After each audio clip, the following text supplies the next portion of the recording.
아니요. 경호원 없이 혼자 가요. 네. Cerita dimulai dengan menampilkan sebuah upaya pembunuhan. Hari itu, wanita konglomerat bernama Wansu sedang sibuk berbelanja di sebuah butik mewah. Begitu ia melangkah keluar dari pintu, ia langsung menjadi target seorang penembak jitu.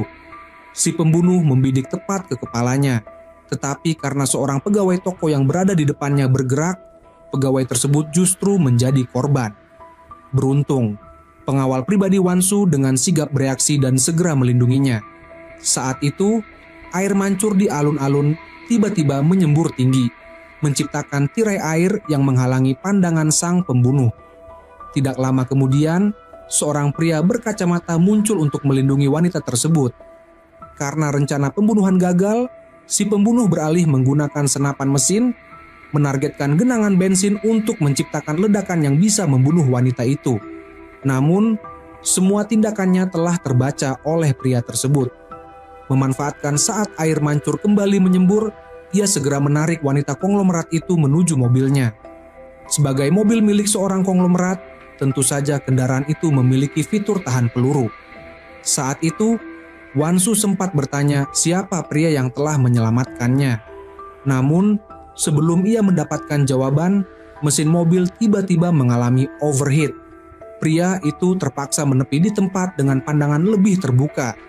Begitu keluar dari mobil, wanita itu kembali bertanya siapa dirinya. Pria tersebut dengan ragu menjawab bahwa ia hanyalah orang yang kebetulan lewat dan melihat upaya pembunuhan, sehingga ia merasa perlu untuk menolongnya. Tentu saja Wansu tidak mempercayai penjelasan itu.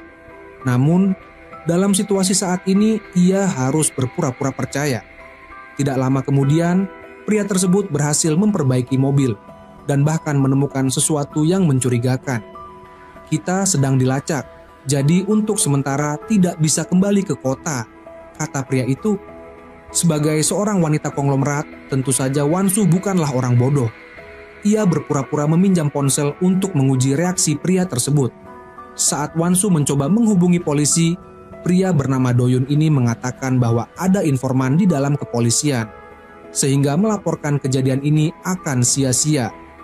Akhirnya, ia membawa Wansu ke rumahnya. Berbeda dari dugaan Wansu, rumah Doyun tidak mewah sama sekali. Bahkan terlihat sederhana seperti rumah orang biasa. Yang membuat Wansu merasa lebih tenang adalah Doyun tidak hanya memberikan ponselnya kepadanya, tetapi juga membiarkannya bebas menghubungi keluarganya. Setelah itu, ia meninggalkan Wansu di ruang tamu dan pergi mandi. Sikap ini menunjukkan bahwa ia tidak berniat menahannya. 10 menit kemudian, Doyun keluar dengan tubuh basah, otot-ototnya yang kekar, membuat Wansu tidak bisa mengalihkan pandangan. Melihat luka yang belum dibalut di tubuh Doyun, Wansu dengan refleks mendekat untuk membalut lukanya. Sudah bertahun-tahun sejak terakhir kali ia berinteraksi sedekat ini dengan pria selain suaminya. Namun, berlawanan dengan pikiran Wansu, Doyun hanya dengan sopan mengambil kain basah dan menyuruhnya membersihkan noda di wajahnya. Sikap penuh perhatian ini perlahan membuat jarak di antara mereka semakin menipis. Ketika mendengar bahwa Doyun ingin membawanya ke kedutaan, Wansu tiba-tiba merasa ada perasaan kehilangan yang sulit dijelaskan. Tidak lama kemudian, Yongkuk, wakil ketua perusahaan yang juga merupakan suami Wansu, tiba di kedutaan.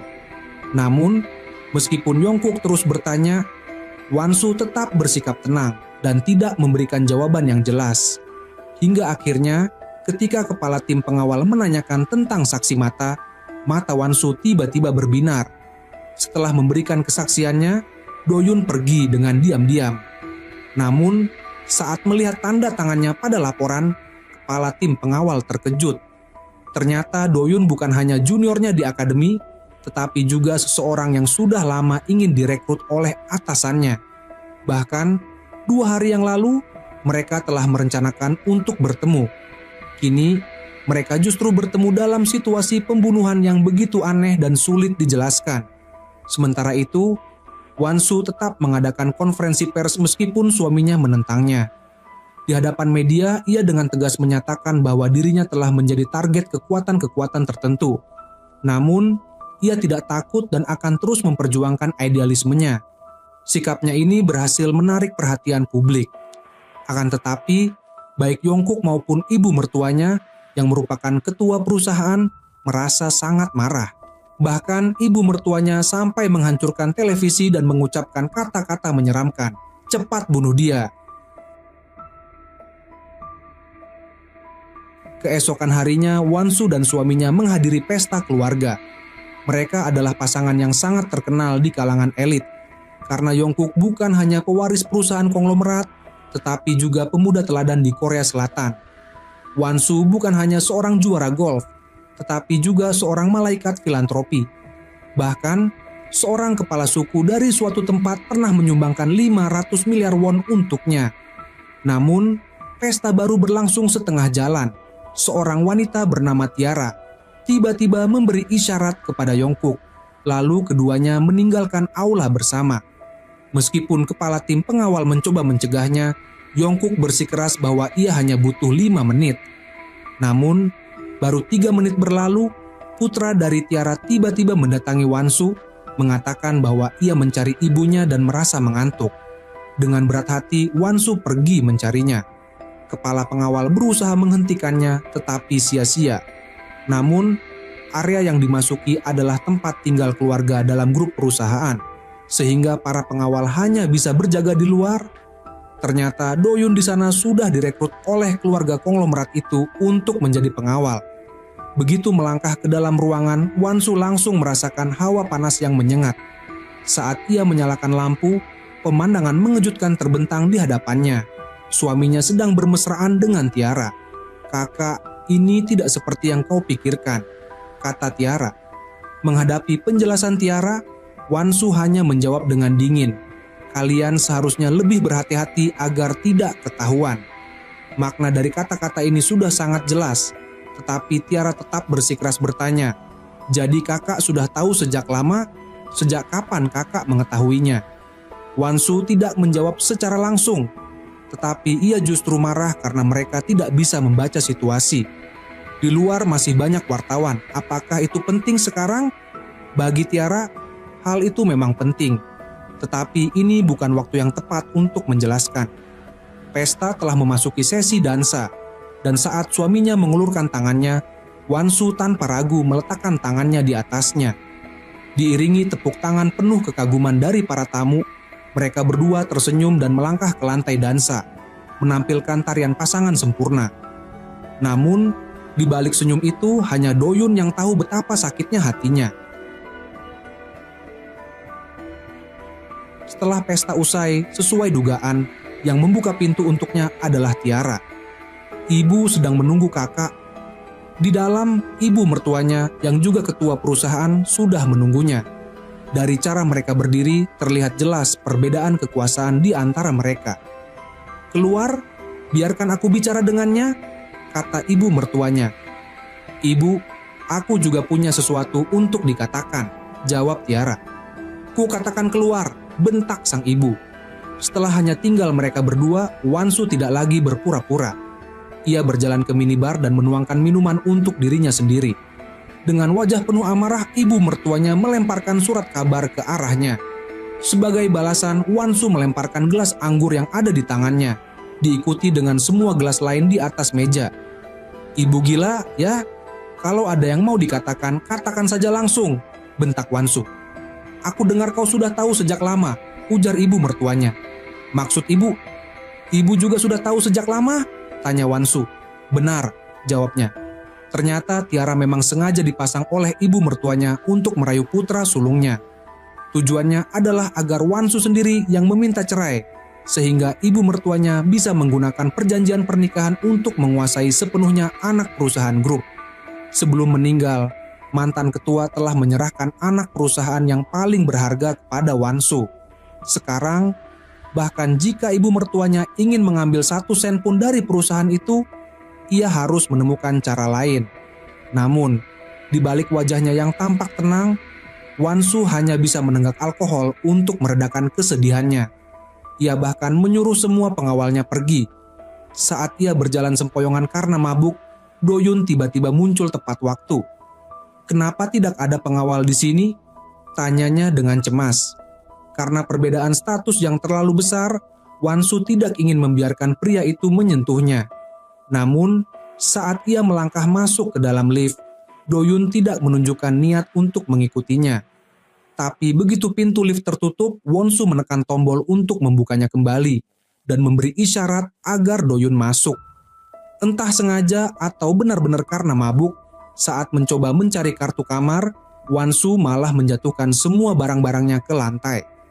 Do-yun hanya bisa menopang tubuh Won-su ke dinding lalu membantunya mengambil kartu kamar yang terjatuh. Tiba-tiba Won-su berkata, "Haruskah aku tidur denganmu malam ini?" Melihat sang pengawal tidak bereaksi, Won-su mengulanginya sekali lagi, "Apakah kau ingin tidur denganku?" Namun, karena pengawal tetap diam, Won-su merasa kecewa dan melangkah masuk ke dalam kamar.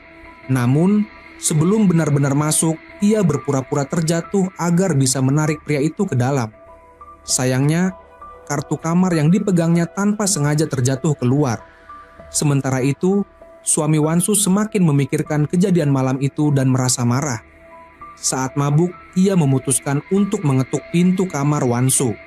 Pada saat yang sama, di dalam kamar, Won-su sedang bersandar ke dinding dengan Do-yun berdiri di hadapannya. Dalam sekejap, tatapan mereka bertemu, menciptakan ketegangan di udara. Suasana semakin panas, tetapi sebelum semuanya terjadi, tiba-tiba terdengar suara ketukan di pintu. Beruntung, pakaian mereka masih dalam keadaan rapi.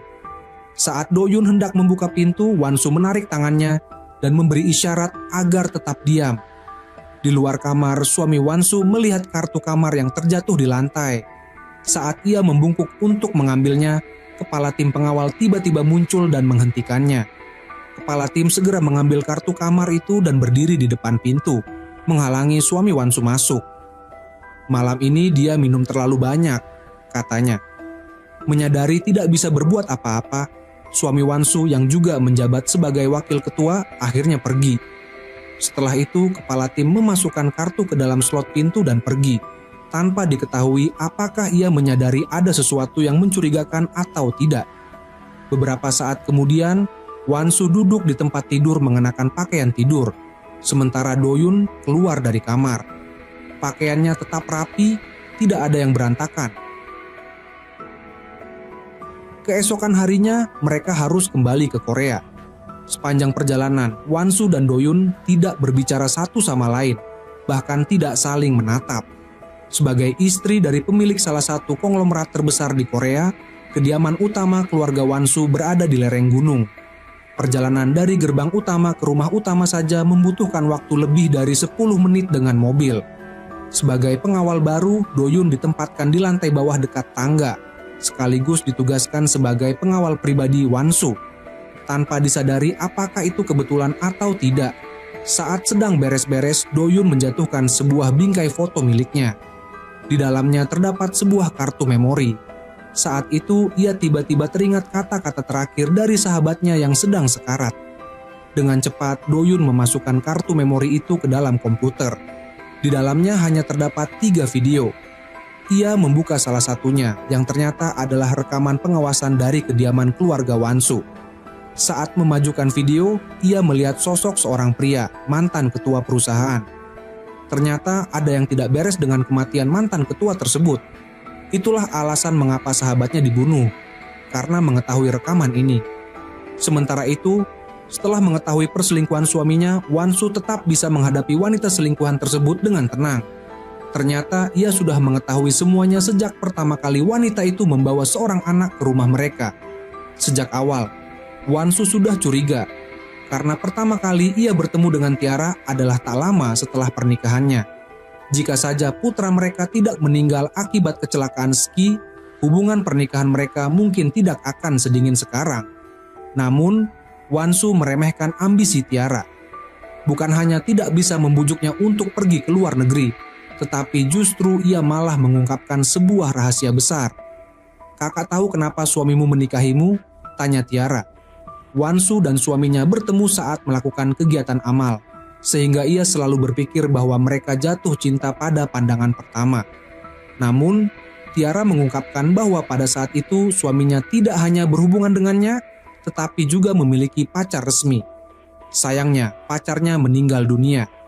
Karena itulah, Yongkook terpaksa pergi ke Afrika untuk mengejar Wonsu yang dikenal sebagai malaikat filantropi demi memulihkan reputasinya. Namun, yang tidak disangka oleh Tiara adalah setelah mendengar semua ini, Wonsu tidak menunjukkan keterkejutan atau kesedihan sedikit pun. "Kakak akan bercerai dengannya?" tanya Tiara. "Tidak," jawab Wonsu dengan tenang. "Silakan lanjutkan hidupmu sebagai wanita simpanan seumur hidup." Tiara yang tidak terima dengan keadaan segera berlari menemui ibu Yongkook dan menceritakan semuanya. Setelah mendengar cerita itu, sang ibu hanya terdiam dan berpikir. Bagaimanapun, dialah yang sengaja membawa Tiara dan anaknya kembali ke negara ini, bukan demi menjaga garis keturunan keluarga, melainkan karena alasan lain, yaitu agar Wonsu menceraikan Yongkook dan dia bisa mengambil alih anak perusahaan mereka. Ia segera menelepon pengacara. Setelah memastikan bahwa anak Tiara benar-benar memiliki darah keluarga mereka, ia langsung meminta pengacara untuk mengatur sesi pemotretan keluarga. Besok, semuanya akan berakhir. Keesokan harinya, tempat pemotretan keluarga telah dipersiapkan dengan sempurna. Saat sedang dirias, Wonsu merasa sedih. Tidak ada seorang pun di sekitarnya yang bisa ia percaya atau ajak berbicara. Ia hanya ingin mencari seseorang untuk mencurahkan isi hatinya. Namun, ketika tiba di lokasi pemotretan dan melihat anak kecil itu duduk di kursi, ia langsung merasa ada tujuan tertentu dari pemotretan ini. Ia menoleh ke arah suaminya dan melihat pria itu sedang menatapnya dengan ekspresi penuh kemenangan. Tidak tahan, ia segera mendatangi ibu mertuanya untuk meminta penjelasan. "Apakah hanya karena aku tidak mengizinkanmu menggunakan uang perusahaan, maka kau harus mengungkap urusan keluarga secara terang-terangan seperti ini?" Namun, ibu mertuanya justru membahas anak laki-laki Wonsu yang telah meninggal. Ia mengatakan bahwa dulu Wonsu sendiri yang tidak ingin mengumumkan kematian putranya dan hanya memberitahu orang-orang bahwa anak itu sedang belajar di luar negeri. Sekarang, menurutnya, inilah waktu yang tepat untuk menggantikannya. Kata-kata ibu mertuanya membuat Wonsu merinding. Wanita itu tidak hanya ingin anak Tiara diterima dalam keluarga, tetapi juga ingin menggantikan posisi mendiang anaknya. Bagaimanapun juga, pemotretan keluarga tetap harus dilakukan hari itu. Dengan perasaan putus asa, Wonsu duduk di depan kamera dengan ekspresi hampa. Namun, yang membuatnya benar-benar bertekad untuk melawan adalah ketika ibu mertuanya menempatkan anak itu di kamar putranya yang telah meninggal, bahkan memerintahkan pengurus rumah untuk membuang semua barang peninggalan putranya. Wonsu hanya ingin menyendiri, namun rasa sakit dan kemarahannya begitu besar sehingga ia mengemudi dengan kecepatan tinggi. Ketika hampir keluar dari gerbang, ia hampir saja mengalami kecelakaan. Beruntung, Do-yun tiba tepat waktu. Tanpa berkata apa-apa, ia masuk ke dalam mobil. Meskipun Wonsu berkali-kali memintanya untuk turun, Do-yun tetap diam, seolah-olah tidak mendengar. "Tugasku adalah melindungimu," katanya. "Aku hanya ingin sendirian. Kalau begitu, anggap saja aku bukan manusia. Anggap saja kau sendirian di sini." Harus diakui bahwa hubungan mereka sudah lebih dari sekadar atasan dan bawahan. Akhirnya, Wonsu mengalah. Malam itu sebenarnya tidak terjadi apa-apa, tetapi setelah Do-yun menolak permintaan Wonsu sebanyak 3 kali dalam satu malam, ia hampir dipecat. Karena tidak ada pilihan lain, Do-yun akhirnya mengungkapkan tujuannya yang sebenarnya. Ia mengatakan bahwa beberapa bulan lalu sahabatnya dibunuh, dan pelakunya adalah orang yang juga mencoba membunuh Wonsu beberapa hari yang lalu. Meskipun upaya pembunuhan terhadap Wonsu gagal, pelaku pasti tidak akan berhenti. Karena itulah Do-yun memilih untuk melindungi Wonsu, yang sebenarnya adalah bagian dari rencana balas dendamnya. "Dari sekarang, jangan percaya siapapun. Tetaplah berada di sisiku, aku akan melindungimu," katanya dengan tegas. Do-yun berpegang teguh pada janjinya. Namun, ketika melihat Wonsu membersihkan pasir dari kakinya, ia tiba-tiba berlutut dan mengelap kakinya dengan sapu tangan. Tindakan itu jelas melampaui batas seorang pengawal. Begitu menyadari apa yang terjadi, Wansu segera memperingatkan Doyun untuk tetap dalam batasan tugasnya. Hari itu, Wansu tidak ingin pulang ke rumah suaminya. Sebagai gantinya, ia pergi ke sebuah villa di pegunungan. Namun, begitu mereka turun dari mobil, mereka melihat suami Wansu sudah ada di dalam. Saat itu juga, suaminya menyadari keakraban antara Wansu dan Doyun. Begitu Wansu masuk ke dalam villa, suaminya tiba-tiba mengatakan bahwa ia ingin memiliki anak lagi dengan Wansu dan mengaku mencintainya.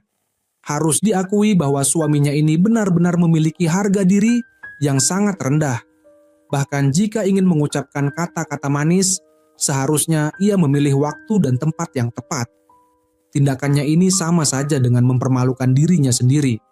Bahkan, ia mencoba memaksa Wansu untuk menuruti keinginannya. Melihat hal ini, Doyun segera turun tangan dan menahan suami Wansu.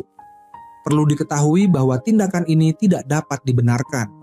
Suami Wansu adalah wakil ketua perusahaan, sedangkan Doyun hanyalah seorang pengawal. Ia sama sekali tidak memiliki hak untuk ikut campur dalam urusan rumah tangga majikannya. Beruntung, Wansu segera mengatakan bahwa ia ingin pergi dari tempat itu. Hanya dengan alasan itu, Doyun terhindar dari murka suaminya. Namun, setelah insiden ini, suami Wansu semakin jelas menunjukkan kebenciannya terhadap Doyun. Tidak memiliki tempat lain untuk pergi, Wansu akhirnya kembali ke rumah suaminya. Setelah semalaman berpikir matang, ia akhirnya membuat keputusan yang berani.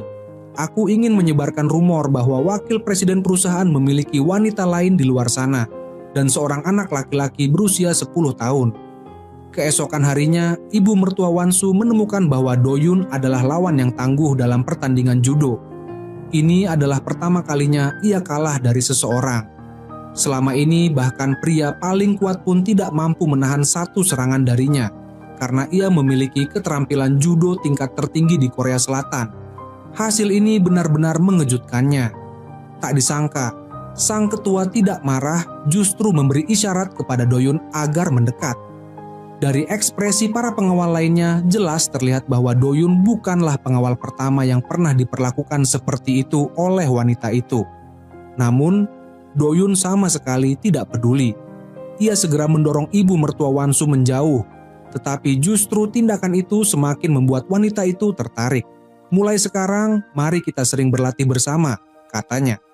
Bahkan setelah mengusir asistennya keluar ruangan, ibu mertua Wansu tidak bisa menahan diri untuk menghirup aroma di lengan baju Doyun. Namun, suasana hatinya yang gembira seketika menghilang ketika ia melihat sesuatu yang mengejutkannya. Wanita yang dianggap sebagai saingannya dalam foto itu tidak lain adalah menantu perempuannya sendiri, Wansu. Sementara itu, Doyun ternyata adalah pengawal pribadi Wansu. Namun, sebelum ia sempat mengambil tindakan terhadap Doyun, asistennya buru-buru masuk dengan kabar lain yang bahkan lebih mengejutkan. Kabar itu mengungkap bahwa putra sulungnya berselingkuh dan identitas anak luar nikahnya telah terungkap. Kini, sudah terlambat untuk menutupi skandal ini. Rumah mereka telah dikepung oleh wartawan, dan suami Wansu segera memutar balik mobilnya untuk menghindari sorotan media. "Selesaikan masalah ini secepatnya," katanya dengan panik. Namun, selayaknya seseorang yang telah merencanakan semuanya, Wansu justru tetap tenang. "Bukankah ini seharusnya membuatku senang? Skandal ini sudah terungkap. Foto-fotoku sudah tersebar di mana-mana. Sekarang aku bahkan tidak berani keluar rumah," protes Tiara. Memang benar, keluarga konglomerat seringkali memiliki intrik yang rumit. Tetapi keluhan wanita itu benar-benar membuat orang-orang hanya bisa menggelengkan kepala. Bahkan, ia mengusulkan agar Wansu mengadakan konferensi pers untuk menjelaskan bahwa dirinya bukanlah perusak rumah tangga. Saat itu, ibu mertua Wansu memanggilnya untuk mendiskusikan solusi. Namun, sebelum Wansu sempat masuk ke ruangan, Tiara sudah lebih dulu menerobos masuk dan bahkan dengan santai duduk di kursi. "Kenapa? Aku juga terlibat dalam masalah ini. Wajahku sudah tersebar di mana-mana," kata Tiara.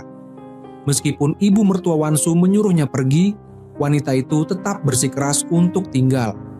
Sebelum akhirnya keluar, ia bahkan dengan baik hati menyarankan agar Wansu mengadakan konferensi pers. Setelah Tiara pergi, pengacara mereka menyarankan agar mereka tetap diam, karena seiring waktu skandal ini akan mereda. Namun, Wansu tidak akan tinggal diam dan menunggu segalanya berlalu begitu saja. Ia menyebarkan rumor ini bukan hanya karena ibu mertuanya ingin anak diakui sebagai bagian dari keluarga, tetapi juga karena mertuanya menginginkannya menjadi ibu dari anak tersebut. Karena itu, begitu keluar dari ruangan ibu mertuanya, Wansu segera meminta asistennya untuk mengatur konferensi pers keesokan harinya. Namun, asisten itu ternyata adalah mata-mata ibu mertuanya. Keesokan harinya, ketika semua wartawan sudah bersiap, ibu mertuanya dengan sengaja membawa Wansu pergi untuk bertemu dengan para wanita sosialita. Untungnya, pengawal Wansu telah menyiapkan segalanya. Saat Wansu berpura-pura pergi ke kamar mandi, Doyun dengan sigap membawanya ke lokasi konferensi pers. Pada saat yang sama, ibu mertua Wansu akhirnya mengetahui bahwa Wansu telah pergi. Dengan panik, ia menyalakan televisi dan tepat pada saat itu ia melihat Wansu sedang menjawab pertanyaan wartawan. Terkait semua rumor yang beredar, Wansu dengan tenang berkata, "Jawabanku adalah, semua itu tidak benar." Jawaban ini segera membuat ruangan konferensi menjadi riuh. Sebagian besar wartawan menganggap Wansu sedang berbohong. Namun, setelah mendengar kata-kata berikutnya, mereka semua terdiam. "Biar saya beritahu semua orang kebenarannya. Anak laki-laki yang kalian dengar dalam rumor itu sebenarnya adalah putra dari almarhum ayah mertua saya. Dia adalah anak dari ketua lama perusahaan ini." Tak perlu dikatakan lagi, ibu mertua Wansu begitu marah. Sementara itu, suami Wansu terlihat sangat senang. Tetapi orang yang paling menderita adalah Tiara. Meskipun ia tidak terlalu pintar, ia dengan cepat menyadari bahwa dirinya telah menjadi kekasih seorang pria berusia 70 tahun. Dengan kata lain, ibu mertua kini berada dalam posisi yang sama seperti Wansu sebelumnya. Saat kembali ke rumah, Wansu mengabaikan semua omongan tidak berguna dari wanita itu dan langsung menyeretnya ke sebuah kamar. Dengan suara tegas, ia memperingatkan, "Wilayah pergerakanmu hanya terbatas di ruangan ini. Kamu tidak diizinkan untuk ikut makan bersama keluarga. Dengan begitu, kamu bisa sadar diri mengenai posisimu sekarang." Meskipun secara lahiriah Wansu telah meraih kemenangan besar, tetapi di dalam hatinya ia merasa hancur. Beruntung, setiap kala ia pergi berlari, pengawal selalu menemaninya. Ia pun memanfaatkan kesempatan itu untuk mencurahkan isi hatinya. Ternyata, alasan sebenarnya mengapa ia tidak mau bercerai bukanlah karena menginginkan harta keluarga konglomerat, melainkan karena sebelum meninggal, ketua lama pernah memintanya untuk menempelkan sidik jarinya ke sebuah tablet dan bersumpah untuk bertahan sampai hari di mana ia bisa menggunakan sidik jari tersebut. Dalam kurun waktu ini, apapun yang terjadi, ia tidak boleh bercerai. Namun, ketua lama tidak pernah memberitahu kapan saatnya ia bisa menggunakan sidik jarinya. Karena janji kepada orang yang telah tiada, Wansu bertahan dan menolak perceraian. Setelah mencurahkan isi hatinya, suasana hatinya menjadi lebih baik. Namun, kebahagiaan itu segera menghilang ketika ibu mertuanya memanggilnya. "Apakah kamu tahu bahwa ibumu saat ini dikurung di rumah sakit jiwa?" Wansu terkejut. Di ruang perawatan isolasi, tidak perlu diragukan lagi satu-satunya orang yang bisa melakukan ini adalah kakaknya. Tetapi, pasti ada campur tangan ibu mertua di balik semua ini. Keesokan harinya, di bawah petunjuk kakaknya, Wansu pergi ke sebuah rumah sakit yang terletak di puncak gunung. Ternyata, di sana hanya ada ibunya seorang diri, dijaga oleh 3 perawat dan 3 penjaga keamanan. Saat mendekati kamar ibunya, pengawal tetap menunggu di luar. Namun, begitu ia masuk ke dalam kamar, ia langsung menjerit. Sejak kecil, meskipun berasal dari keluarga miskin, ibunya selalu memaksa Wansu untuk berlatih golf. Bahkan, demi mengirim Wansu bertanding di Amerika, ibunya rela berhutang dengan bunga tinggi. Dengan cara itu, Wansu pergi sendirian ke negeri asing. 10 tahun kemudian, namanya mulai dikenal. Namun, segera setelah ia memenangkan hadiah uang bersama asistennya, ia langsung dicegat oleh para penagih utang. Ternyata ibunya kembali terjerat hutang akibat judi. Saat itu, Wansu benar-benar merasa putus asa. Selama 10 tahun ia telah menghasilkan lebih dari 10 miliar won. Tetapi semuanya habis karena ibunya menghamburkan uang untuk berjudi. Setelah melunasi semua hutang dengan uang hadiah terakhirnya, Wan-su menulis surat untuk memutus hubungan dengan ibunya dan memutuskan untuk mendonasikan semua pendapatannya di masa depan. Di sisi lain, ketika Yongkook terjerat skandal, ia terpaksa pergi ke Afrika untuk mengejar Wan-su agar menjadi pasangannya dan memulihkan reputasinya. Sayangnya, ibu mertuanya yang ambisius tidak membiarkan Wan-su begitu saja. Ia diam-diam bekerja sama dengan kakak Wan-su untuk mengurung ibunya di rumah sakit jiwa. Saat ini, ibunya berada di ambang kematian. Barulah ibu mertua memberitahu keberadaan sang ibu. Namun, ketika Wan-su tiba, ibunya telah menghembuskan napas terakhirnya. Yang lebih menjengkelkan, ibu mertua sengaja menjadwalkan pertemuan bisnis penting keesokan harinya untuk mencegah Wan-su menghadiri pemakaman ibunya. Ketika Wan-su menolak, ibu mertuanya langsung mengancamnya. Tak punya pilihan lain, Wan-su terpaksa menuruti perintahnya. Jadi, ketika kakaknya sedang mengurus kremasi ibunya, Wan-su harus duduk di dalam hotel mewah, berpura-pura tersenyum di depan mitra bisnis penting ibu mertuanya. Namun, sebagai seseorang yang sudah terbiasa bertahan dalam kesulitan, Wan-su tidak akan menyerah begitu saja. Sore itu, ia pergi ke tempat tinggal para pengawal dan meminta Do-yun menemaninya pergi untuk memakamkan ibunya.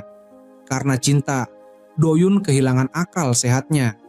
Ia tidak hanya mengabaikan perintah ibu mertua Wan-su, tetapi juga dengan sengaja melepas alat pelacak dari mobil mereka. Bahkan, ia sendiri yang menyarankan untuk mematikan ponsel mereka agar tidak bisa dilacak. Begitu Wan-su dan Do-yun meninggalkan villa, keluarga konglomerat itu pun langsung geger. Semua orang panik dan bergegas mencari mereka.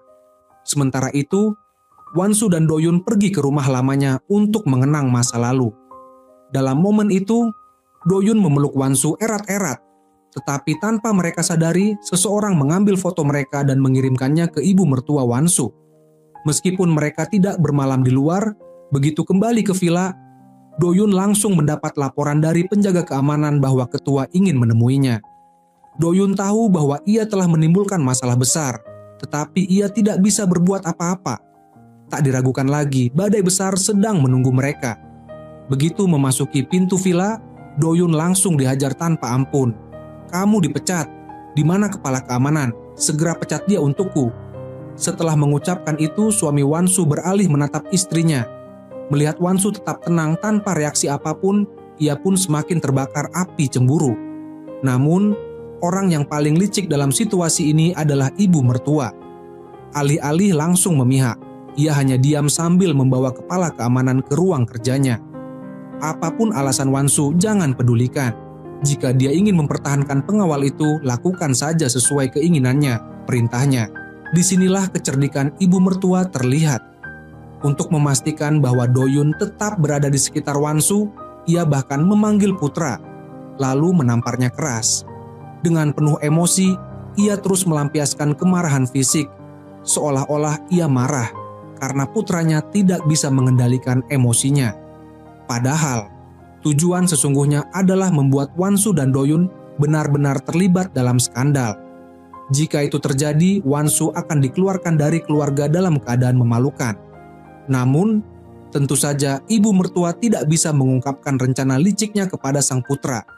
Jadi, ia menggunakan alasan bahwa putranya merasa tidak percaya diri dan takut kehilangan istrinya hanya karena seorang pengawal. "Kamu temui dia, katakan bahwa wakil ketua sangat menyesal atas insiden ini dan berikan dia sejumlah uang sebagai kompensasi," perintahnya. Wan-su bukanlah orang yang mudah dipermainkan. Ia telah bertahan menghadapi ibu mertua dan tetap mempertahankan posisinya di perusahaan paling berharga dalam konglomerat ini. Keesokan harinya, hanya dengan 2 panggilan telepon, ia berhasil menyelesaikan sebuah iklan produk kecantikan. Begitu iklan itu ditayangkan secara besar-besaran, Yongmin, adik ipar Wan-su, langsung datang dengan wajah murka. "Kau sengaja kan?" tanya Yongmin. Ternyata makan malam yang diatur oleh ibu mertua Wan-su dengan ayah mertua Yongmin bertujuan untuk membahas peluncuran produk kecantikan baru. Namun, Tepat sehari sebelum produk itu diluncurkan, iklan Wansu justru mendominasi pasar dan menarik seluruh perhatian masyarakat. Saat itu, Jungkook juga tiba, membuat pertikaian berubah menjadi pertempuran 2 lawan 2. "Wansu, apa maksudmu melakukan ini?" tanya Yongmin. "Kurang ajar, kau harus memanggilnya kakak ipar," jawab Jungkook. Meskipun kehidupan pribadinya kacau, dalam situasi ini, Jungkook tetap tegas kepada adiknya agar menghormati istrinya, yaitu Wansu. "Kita pergi saja, tak perlu bicara dengan perempuan seperti dia," kata isertinya kepada Yongmin. "Jaga ucapanmu," Jungkook memperingatkan. Melihat Jungkook membela Wansu, adik ipar yang bernama Jion semakin tidak terima. Dalam kemarahannya, ia mengungkap sebuah rahasia besar dalam keluarga konglomerat itu. Ternyata awalnya ialah yang dijodohkan dengan Jungkook. Namun, karena Jungkook terseret skandal, ia terpaksa menikahi Yongmin, adik Jungkook, dan membawanya masuk ke dalam keluarga mereka. Sementara itu, pacar rahasia dari Yongmin, yaitu Tiara, demi bisa masuk ke keluarga konglomerat, rela melahirkan anak untuk putra sulung keluarga tersebut, yaitu Jungkook. Itulah awal mula hubungan rumit mereka. Namun, yang lebih mengejutkan, ibu mertua ternyata memiliki anak dari perselingkuhannya dengan seorang pengacara. Dan sejak lama, Jungkook sudah mengetahui hubungan gelap dalam keluarga ini. Melihat Jungkook hampir bertarung dengan adiknya demi membela Wansu, ibu mertua tidak bisa lagi menyembunyikan kemarahannya. Keesokan harinya, setelah menyelesaikan pekerjaannya di bidang amal, Wansu tiba-tiba diserang oleh sekelompok drone misterius. Untungnya, di tengah perjalanan, seekor rusa tiba-tiba melintas, membuat sopir mereka terkejut dan membanting setir, yang secara tidak langsung menyelamatkan mereka dari bahaya drone. Doyun, yang merasa ada sesuatu yang tidak beres, langsung mengambil alih kemudi. Dengan insting tajamnya, ia segera menyadari bahwa drone itu sedang mengunci target mereka. Untungnya, Doyun adalah pengemudi ulung. Dengan keterampilan luar biasa, ia berhasil menghindari setengah dari tembakan drone hanya dengan bermanuver zigzag. Bahkan, ia berhasil memanfaatkan sebuah jembatan untuk menghancurkan 2 drone yang mengejar mereka. Namun, karena terlalu fokus menghindari serangan dari udara, Doyun lengah terhadap situasi di sekitar mobil. Seketika itu juga, kendaraan mereka diserang dari samping dan bagian bawah oleh drone bersenjata. Di saat yang sama, seorang pembunuh bayaran wanita menghentikan kendalinya atas drone. Wanita itu bukan orang lain, melainkan pengawal pribadi ketua konglomerat itu.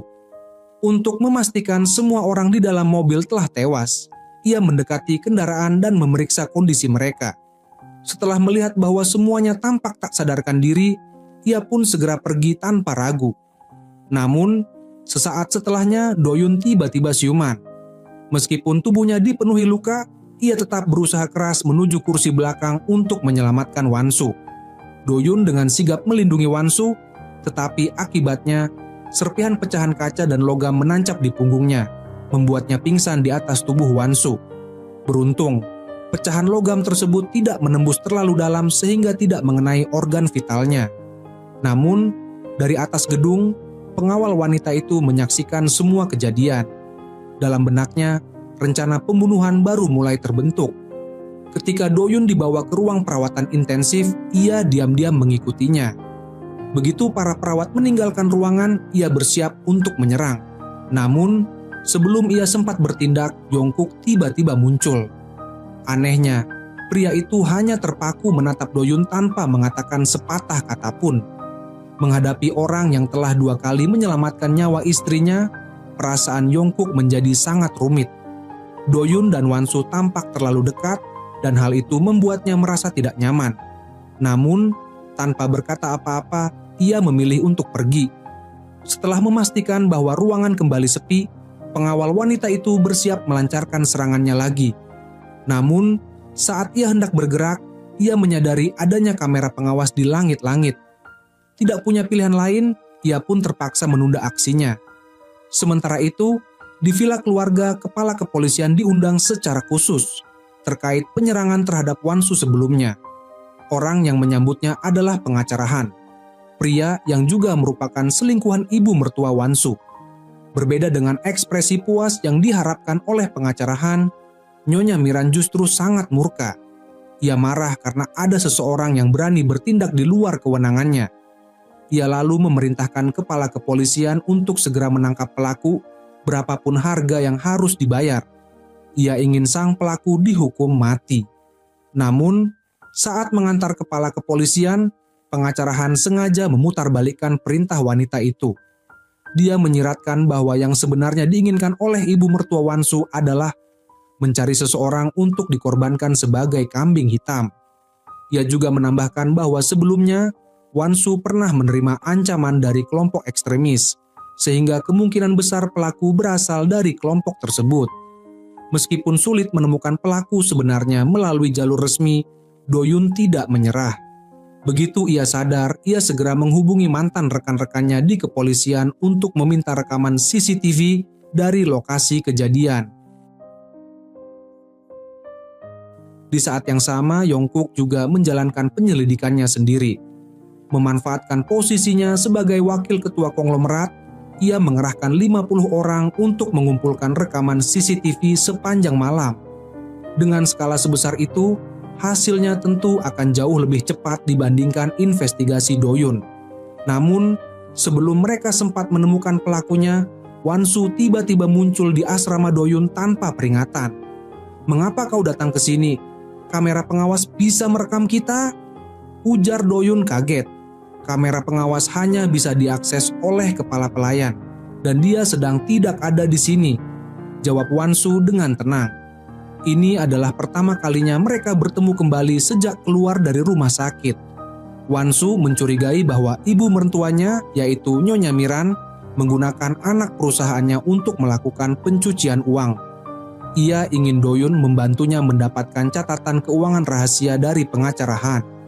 Dari cara mereka berinteraksi, terlihat jelas bahwa hubungan mereka semakin dekat setelah kejadian berbahaya yang mereka alami bersama.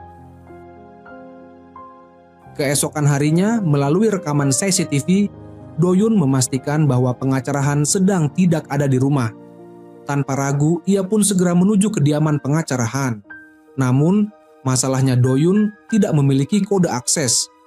Ia pun kembali ke dapur dan mengambil sidik jari pengacara Han dari gelas yang telah digunakan. Kebetulan, di asramanya sudah tersedia mesin ukir. Dalam waktu singkat, ia berhasil membuat sarung tangan dengan sidik jari palsu dan menggunakannya untuk masuk ke dalam rumah. Namun, brankas tersebut tidak hanya membutuhkan sidik jari, tetapi juga kode akses. Karena itu, ia melepas jam tangannya dan memasang kamera kecil di dalamnya, mengarahkannya langsung ke brankas. Yang tidak ia sadari, semua gerak-geriknya sudah diperhatikan oleh pengawal wanita. Tepat setelah itu, ia pun mulai bergerak. Meskipun pengacara Han segera kembali ke rumah, semuanya sudah terlambat. Do-yun sudah menghilang tanpa jejak. Dengan cemas, pengacara Han memeriksa brankas dan mendapati bahwa semua barang di dalamnya masih utuh. Merasa lega, ia mengira Do-yun gagal mengambil apapun. Namun, ketika matanya beralih ke lemari anggur, ia menyadari sesuatu yang janggal. Lemari tersebut tampak berantakan. Sebagai seseorang yang memiliki obsesi terhadap kerapian, Han tidak mungkin membiarkan ada benda yang tidak tertata dengan sempurna. Benar saja, buku catatan berisi daftar akun keuangan rahasia ternyata telah hilang. Di saat yang sama, Do-yun baru saja menyerahkan buku catatan tersebut kepada Wansu. Namun, tiba-tiba sekelompok jaksa dari Kejaksaan Seoul menyerbu ruangan mereka. Mereka bahkan telah menyiapkan surat perintah penggeledahan. Jelas bahwa ini adalah jebakan yang sudah direncanakan. Akun keuangan konglomerat sebelumnya tidak memiliki celah hukum, tetapi kehadiran buku catatan rahasia ini justru menjadi bukti baru. Jika disita oleh jaksa, Wansu dan kakaknya akan dijadikan kambing hitam. Tak lama setelah itu, pengacara Han mulai bergerak. Ia menyebarkan bukti palsu yang menggambarkan hubungan dekat antara Wansu dan Do-yun. Kemudian, Nyonya Miran pun berbicara. Namun, bukan tentang pengkhianatan menantu perempuannya, melainkan tentang keberanian Wansu yang nekat membiarkan pengawalnya mencuri dokumen rahasia. Karena insiden ini, perusahaan mereka kini berada dalam penyelidikan. Nyonya Miran menegaskan bahwa pengawal tersebut pasti dalang di balik semuanya. Wansu berusaha membela diri, mengatakan bahwa Doyun bahkan tidak punya cukup waktu untuk melaporkan kejadian tersebut ke polisi. Namun, pengacara Han dengan licik memutarbalikkan situasi, membuat orang-orang mulai meragukan Doyun. Apakah kau benar-benar mempercayainya? Hati-hati, dia bisa saja menikammu dari belakang, katanya. Ucapan itu mulai menanamkan keraguan dalam benak Wansu. Bagaimanapun, ia memang belum lama mengenal Doyun. Nyonya Miran kemudian menegaskan bahwa Doyun adalah lulusan akademi kepolisian dengan prestasi luar biasa, membuktikan bahwa ia adalah orang yang cerdas dan kompeten. Fakta bahwa hanya kakak Wansu yang ditangkap menunjukkan bahwa ia yang menjadi target utama. Sementara itu, Wansu dibiarkan bebas karena masih memiliki nilai guna bagi mereka. Aku akan mengambil kembali buku catatan itu untukmu, ucapnya. Namun, pengacara Han tidak akan membiarkan buku tersebut sampai ke tangan Nyonya Miran. Begitu Wansu pergi, ia segera menemui selingkuhan Tiara. Perempuan simpanan itu telah menjadi bidak catur pengacara Han. Ia adalah wanita serakah yang ambisius, menginginkan posisi sebagai menantu tertua di keluarga konglomerat itu. Mendengar bahwa kakak Wansu sedang diselidiki, ia segera membocorkan informasi tersebut kepada media. Keesokan harinya, berita tentang kakak Wansu yang dikenal sebagai malaikat dermawan menjadi skandal besar di media. Akibatnya, harga saham perusahaan anjlok drastis. Segera setelah itu, ibu mertua Wansu mengadakan rapat darurat untuk mencari solusi menghadapi krisis ini. Namun, sebagai pihak yang tidak memiliki kekuasaan, para anggota keluarga lainnya tidak bisa memberikan solusi yang efektif. Pada akhirnya, mereka tetap harus bergantung pada pengacara Han. Kita harus menciptakan berita yang lebih besar untuk mengalihkan perhatian publik, katanya. Idenya adalah untuk mengekspos hubungan antara Wansu dan Doyun agar skandal kakaknya terlupakan. Tak lama kemudian, pengacara Han membawa Wansu menemui Nyonya Miran. Ia lalu berpura-pura menyarankan agar Wansu melakukan pemotretan bersama suaminya, dengan alasan untuk meredam gosip buruk yang beredar. Aku akan pergi dulu bersama pengawal.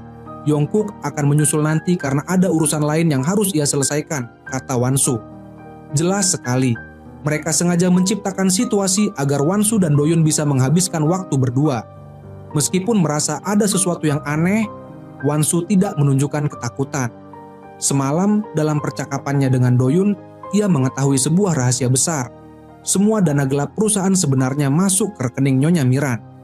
Ini berarti, meskipun perusahaan sedang diselidiki, kakaknya tidak akan menjadi kambing hitam. Namun, mereka masih belum mengetahui tujuan sebenarnya dari pengacara Han, sehingga mereka memilih untuk diam dan mengamati langkah selanjutnya. Keesokan harinya, Doyun dan Wansu pergi ke sebuah villa di Pegunungan Busan untuk melakukan sesi pemotretan. Dalam perjalanan mereka melewati mercusuar, dan Doyun memutuskan untuk berhenti sejenak agar Wansu bisa bersantai. Saat itu angin bertiup kencang dan menerbangkan syal Wansu.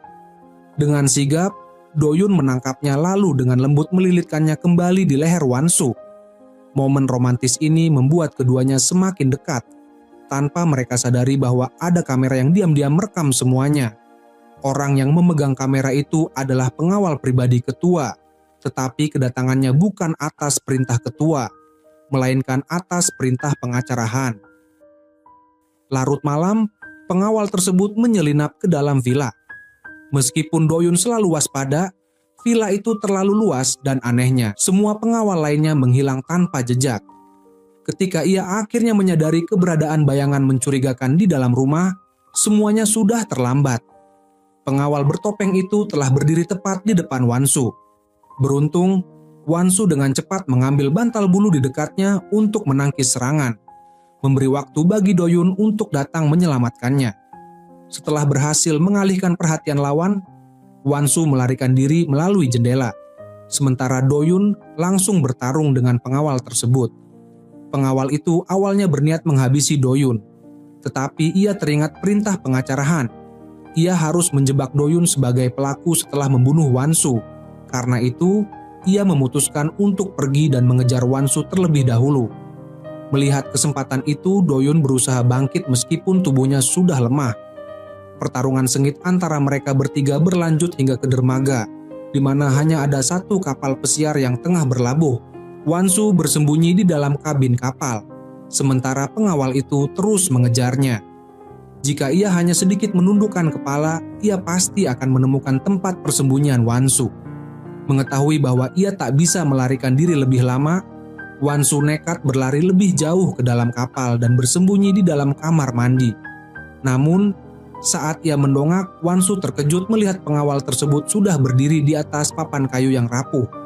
Ia tidak tahu bagaimana desain kapal ini, tetapi jelas bahwa ia telah masuk ke dalam perangkap.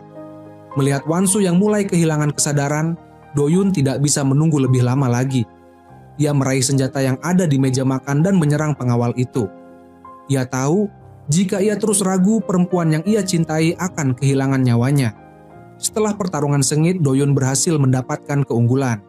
Namun, alih-alih segera melumpuhkan pengawal itu, ia justru ingin melepas topengnya. Momen keraguannya memberi celah bagi lawannya. Do-yun mencoba kembali menyerang, tetapi kali ini usahanya gagal. Pengawal itu melancarkan serangan brutal yang membuat tangan Do-yun terluka parah. Dalam upaya terakhir, Do-yun mengerahkan seluruh kekuatannya dan menendang pengawal itu hingga terjatuh ke laut. Namun, luka yang ia derita terlalu serius. Hampir 30 menit sejak ia pertama kali terluka, dan tubuhnya sudah kehilangan terlalu banyak darah. Ia tidak lagi memiliki tenaga untuk membawa Wansu kembali.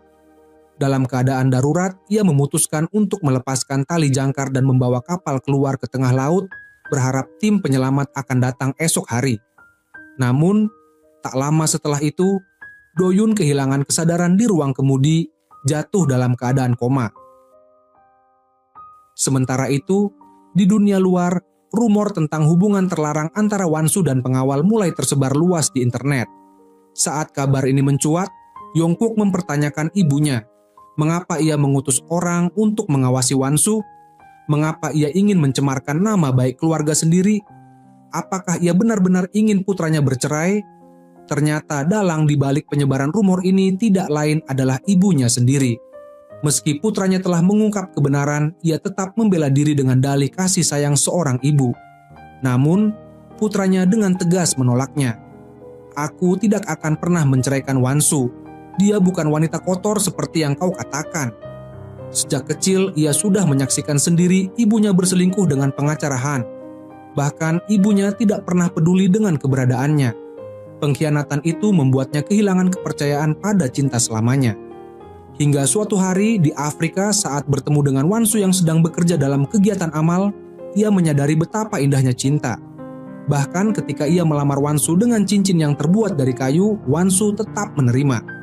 Namun sayangnya, karena sebuah kesalahan darinya, anak mereka meninggal sebelum dilahirkan.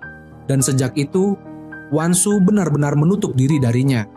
Meskipun begitu, ia tetap diam-diam mendampingi Wansu. Ketika Wansu menghadapi masalah, orang yang paling cemas adalah dia. Bahkan, ia secara diam-diam mengurus pemakaman ibu mertuanya ketika wanita itu meninggal. Meskipun ia berusaha sekuat tenaga, sekarang ibunya ingin mengusir Wansu dan menghancurkan kehormatannya, dan itu membuatnya tidak bisa tenang. Selanjutnya, orang yang ingin ia cari bukanlah istrinya, melainkan pengacara Han yang ada di balik tindakan ibunya. Menghadapi pengacara yang licik ini, ia tak menyembunyikan apapun, dan dengan terang-terangan mengungkap dua rahasia besar. Rahasia pertama, kematian ayahnya bukan karena serangan jantung seperti yang banyak diduga, melainkan karena pengacara Han mengirim orang untuk membunuhnya. Rahasia kedua, semua yang dilakukan oleh pengacara Han adalah untuk mempersiapkan pewarisnya, yaitu Yongmin, adik tirinya yang ingin mewarisi. Pada titik ini, pengacara Han menyadari bahwa ancaman terbesar bukanlah menantu perempuan dalam keluarga ini, yang dia anggap tidak berbahaya, melainkan Yongkook yang selama ini ia anggap bodoh. Tetapi kini semuanya sudah terlambat, karena Yongkook sudah mencapai batas kesabarannya. Begitu ada yang berani menyentuh istrinya, ia akan membuat orang itu hidup lebih buruk daripada mati. Ibu saya sangat membenci Anda, tahukah Anda kenapa? Katanya. Karena ibu saya menganggap Anda hanyalah seorang pelayan dan melahirkan Yongmin. anak dari pelayan adalah aib seumur hidupnya. Tidak berhenti sampai di situ, Yongkook mengungkapkan bahwa adik tirinya tahu semua rahasia tentang ayahnya dan ibunya. Adik tirinya tahu siapa ayah kandungnya, namun ia tetap memperlakukan pengacara Han seperti seorang pelayan. Kata-kata Yongkook seperti garam di luka pengacara Han.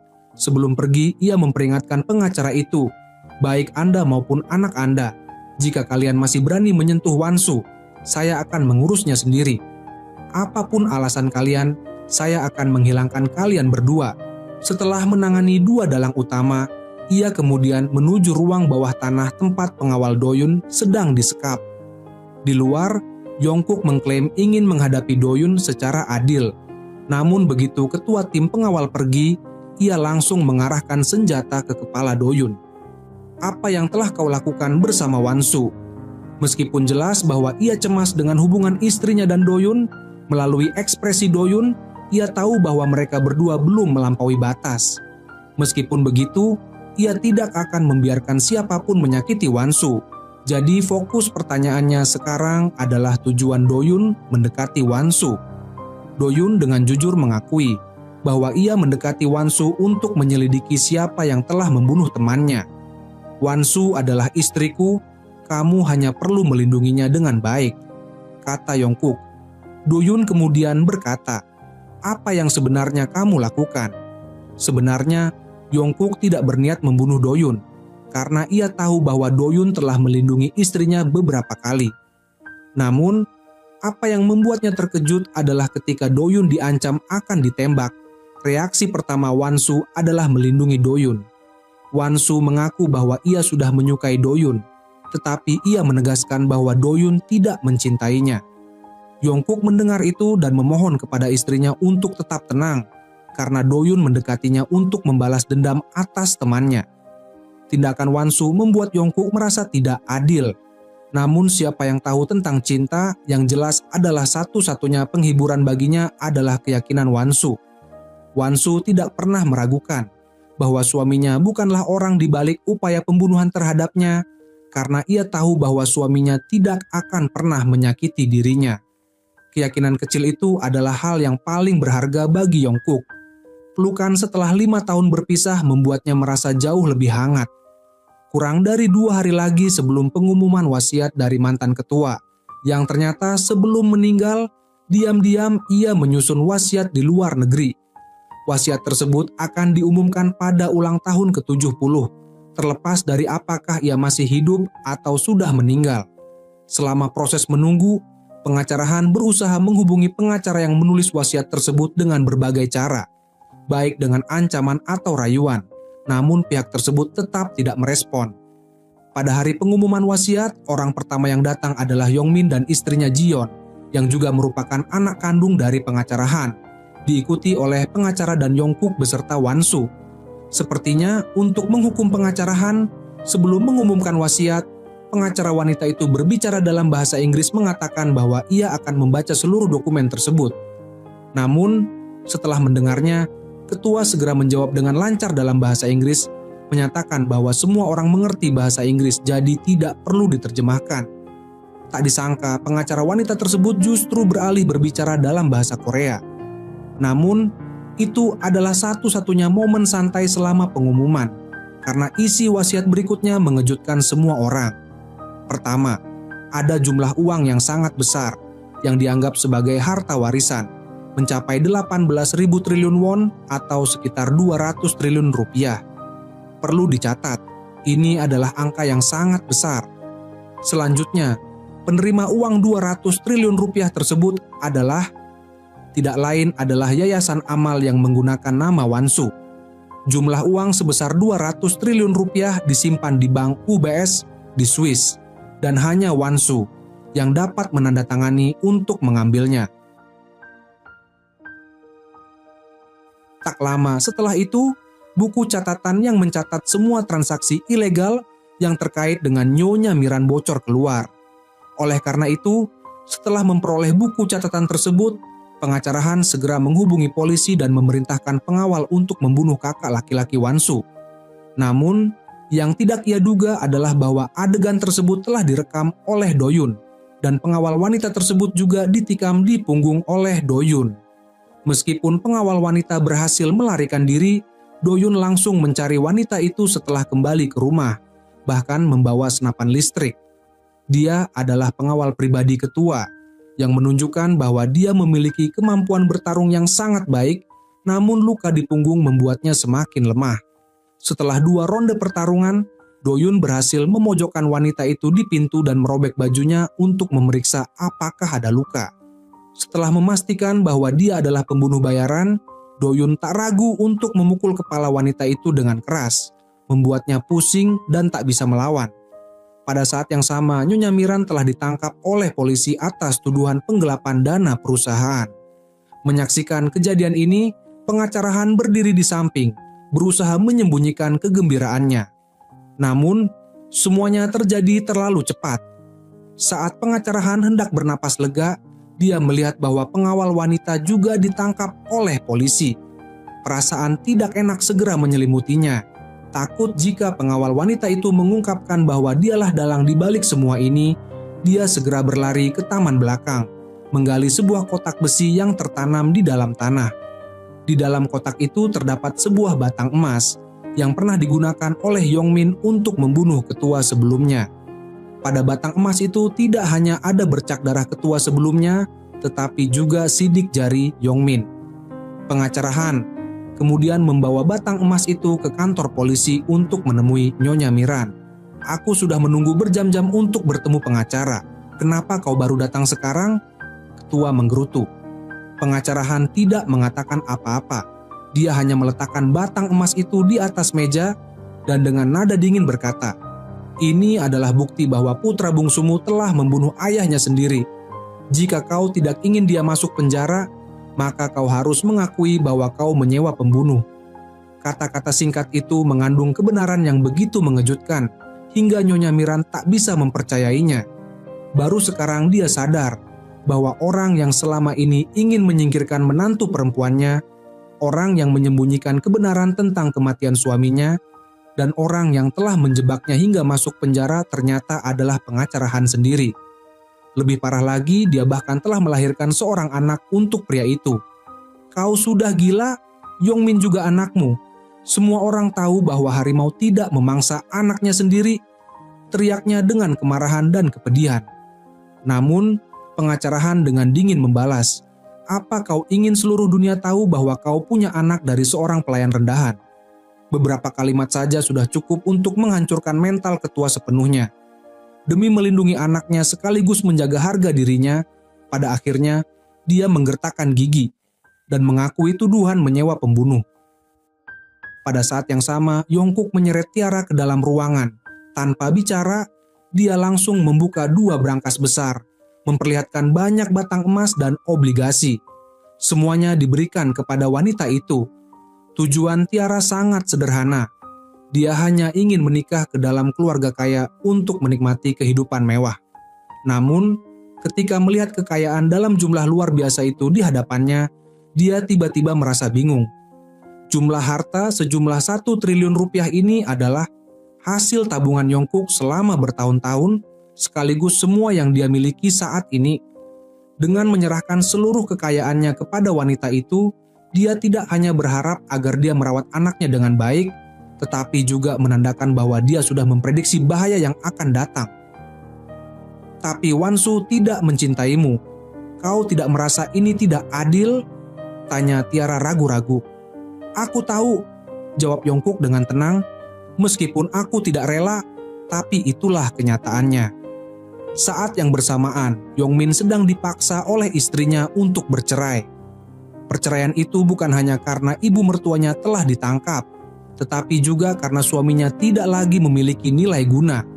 Selain itu, dia juga menggunakan uang keluarga istrinya untuk membeli sejumlah besar saham perusahaan tanpa izin. Namun, Yongmin bukanlah orang yang mudah menyerah. Dengan marah, dia merobek surat cerai di depan semua orang, dan dengan penuh keyakinan menyatakan bahwa hari ini dia akan merebut kembali hak warisnya. Setelah berkata demikian, dia langsung melaju menuju villa, mengusir semua pelayan keluar begitu sampai, lalu turun ke ruang bawah tanah untuk mengambil senapan berburu. Pada saat yang sama, pengacara Han melihat para pelayan meninggalkan rumah. Menyadari ada sesuatu yang tidak beres, dia segera menelepon kepala pelayan dan mengetahui bahwa putranya mulai kehilangan kendali. Tanpa membuang waktu, dia segera bergegas ke rumah itu. Saat itu, Wan-su hendak pergi keluar, sementara Yongkook turun ke ruang penyimpanan untuk mengambil sebotol anggur. Tiba-tiba adiknya muncul dari belakang. Wan-su mendengar suara tembakan dan terkejut. Untungnya peluru hanya mengenai dinding. Saat itu pula, pengacara Han tiba di tempat kejadian. Namun, Yongkook tetap tenang karena dia telah menyusun rencana agar ayah dan anak itu menerima ganjaran yang setimpal sebagai tindakan terakhir yang bisa dia lakukan untuk Wan-su. Seperti ayah, seperti anak, ucap Yongkook dengan nada dingin. "Berikan senjata itu padaku," kata pengacara Han. "Aku sudah bilang aku bisa mengurusnya sendiri. Biarkan aku yang menyelesaikannya," jawab putranya dengan marah. Kata-kata itu membuat Yongkook menatap pengacara Han dengan serius. Dia tahu pria itu adalah seseorang yang kejam dan tidak akan ragu untuk menarik pelatuk. Sementara itu, adiknya sedang dalam kondisi mental yang tidak stabil, sebuah bom waktu yang bisa meledak kapan saja. Dia tidak ingin Wan-su menghadapi ancaman seperti itu. Saat Wan-su masuk kembali ke dalam villa, Yongmin telah mengangkat senapan lagi. Seketika terdengar suara tembakan yang menggema di seluruh ruangan. Semua orang terdiam melihat pemandangan yang terjadi di depan mata mereka. Yongkook tertembak di dada sebelah kiri, cedera yang hampir pasti tidak bisa diselamatkan. Namun, dengan sisa kekuatannya, dia tetap berusaha bangkit. Dia ingin memastikan adiknya bertanggung jawab atas kejahatan yang telah dilakukannya. Wan-su bergegas menghampiri Yongkook dan memanggilnya, "Suamiku." Panggilan penuh kasih itu membangkitkan kenangan lama dalam benaknya. Sejak kematian putra mereka 5 tahun lalu, ini adalah pertama kalinya dia mendengar Wan-su menyebutnya seperti itu lagi. Namun, itu hanya sekadar kilasan sebelum ajal menjemput. Dengan kata maaf terakhirnya, Yongkook menghembuskan napas terakhir. Belum selesai duka menyelimuti ruangan, pengacara Han mulai bergerak. Dia segera memerintahkan putranya untuk menghapus rekaman CCTV dan meninggalkan villa secepat mungkin. Kemudian, dia sendiri yang menelepon polisi dan membersihkan sidik jari di senjata itu, berusaha menjebak Wan-su sebagai pelaku pembunuhan. Namun, ketika polisi tiba, gerbang villa telah dikunci dari dalam, yang berarti Yongmin masih berada di dalam. Saat Do-yun tiba, Wan-su langsung memberitahunya bahwa pelaku sebenarnya adalah Yongmin. Semua pelayan dikerahkan untuk mencarinya. Akhirnya, Do-yun menemukan petunjuk di dalam kamar pengawal wanita yang sebelumnya ditangkap. Pintu lemari pakaian sedikit terbuka dan benar saja, di dalamnya bersembunyi putra pengacara Han. Do-yun memerintahkan pelayan lain, ambilkan 2 kantong plastik. Senapan berburu jenis ini akan meninggalkan residu mesiu di tangan ketika ditembakkan. Itu adalah bukti kuat untuk mengidentifikasi pelaku. Berdasarkan rekaman CCTV di luar villa saat tembakan terdengar, Wan-su sedang berdiri di depan pintu. Dengan bukti tersebut dia dibebaskan, sementara putra pengacara Han ditangkap. Namun, dalang sebenarnya pengacara Han masih belum tersentuh hukum. Tidak ada cukup bukti yang mengaitkannya dengan dana ilegal perusahaan atau rencana pembunuhan Wan-su. Lebih buruk lagi karena semua ahli waris utama perusahaan tidak bisa mengambil alih, para pemegang saham memilihnya sebagai ketua sementara. "Tampaknya jabatan ini memang cocok untukku," katanya dengan bangga. Namun, dia terlalu cepat merasa puas. Do-yun sudah menyiapkan rencana. Setelah kematian sahabatnya, dia menerima sebuah USB berisi bukti manipulasi laporan keuangan yang dilakukan pengacara Han. Meskipun bukti itu tidak bisa langsung digunakan di pengadilan, Do-yun menyelundupkan USB itu ke dalam brankas pribadi pengacara Han dan melaporkan keberadaannya ke polisi. Karena mereka tidak tahu kode brankasnya, polisi membawa seluruh brankas untuk dibuka di kantor. Saat pengacara Han baru saja menikmati kemenangan singkatnya, polisi datang dan menangkapnya atas tuduhan pemalsuan laporan keuangan, serta penyelidikan atas kasus penyerangan yang melibatkan pengawal wanita. Dengan demikian, kejahatannya akhirnya terbongkar, dan semua penjahat menerima hukuman yang setimpal. Meski begitu, hukuman pengacara Han tidak akan berlangsung lama. Saat Nyonya Miran dibebaskan dengan jaminan, dia segera mengunjungi putra bungsunya di penjara. Ibu sudah melihat batang emas itu. Jangan percaya pada pengacarahan, kata Nyonya Miran. Putra bungsunya segera memahami segalanya. Ibunya kemudian menceritakan bagaimana pengacarahan telah memerasnya selama ini, membuatnya kehilangan seluruh kepercayaannya terhadap pria yang dia anggap ayahnya.